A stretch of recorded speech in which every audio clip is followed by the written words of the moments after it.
I'm going to try something a bit different for today's video and just make a short, simple video just explaining a question in the Metroid series and maybe make it into a series answering like one-off questions that don't really have enough information to be a full-length video. And today's question is Samus still part Metroid after the events of Metroid Fusion? Metroid Fusion kind of left things kind of open and ambiguous as it kind of left off in a cliffhanger, and the game never really states what Samus' genetic structure is. But we do have an answer though, so let's get started.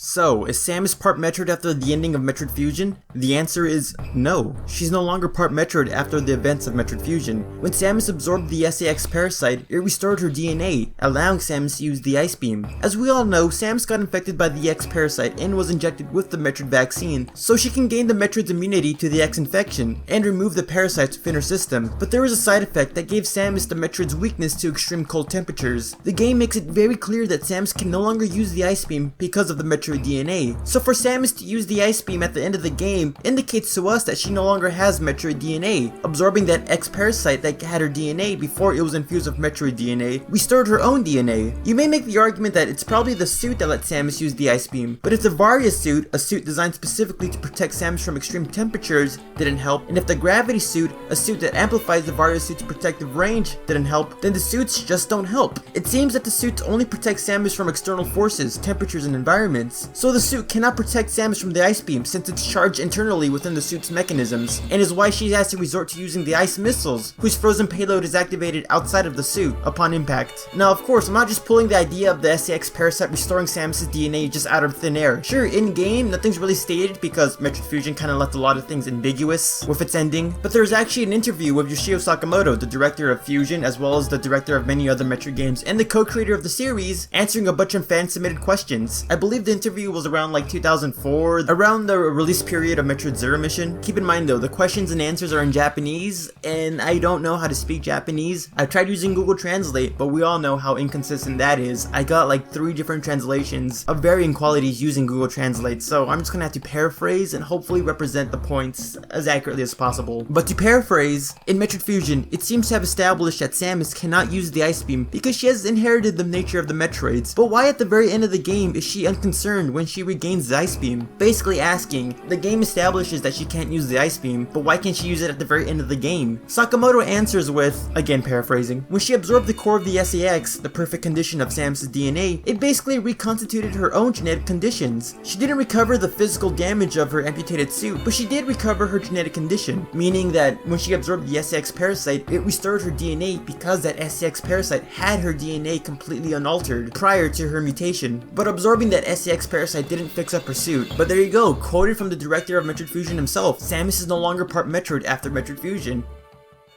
But of course, what do you guys think? Did you actually know that Samus wasn't part Metroid at the end of Metroid Fusion? Were you aware of Sakamoto actually answering this question back around in 2004? I know some of you weren't really aware of this because again, the game makes no mention of it whatsoever, and you gotta go out of your way to even find the answer. I didn't even know about this until like a couple years ago, and I'm a huge fan of Fusion, so that kinda shows how kind of obscure this answer is. But I hope you do enjoy the video. Again, as stated in the intro, I kinda wanna make like a small series of videos where I just answer like one-off questions that don't really have a lot of information to really make a full video of. So if you have like questions that just want answered, feel free to tell me. I have a couple ideas already, like what did Crocomire fall into, lava or acid? Or what enemies are considered space pirates, and what creatures are just feral animals and like super, stuff like that, just minor little things. So if you have any suggestions, feel free to tell me. And if you like Metroid content, feel free to click on the video above. It's a video where we compare Dark Samus and SAX, comparing their abilities, their weapons, their history to see who would win in a hypothetical battle. Easily one of my favorite videos I've made in recent times, so please feel free to check it out.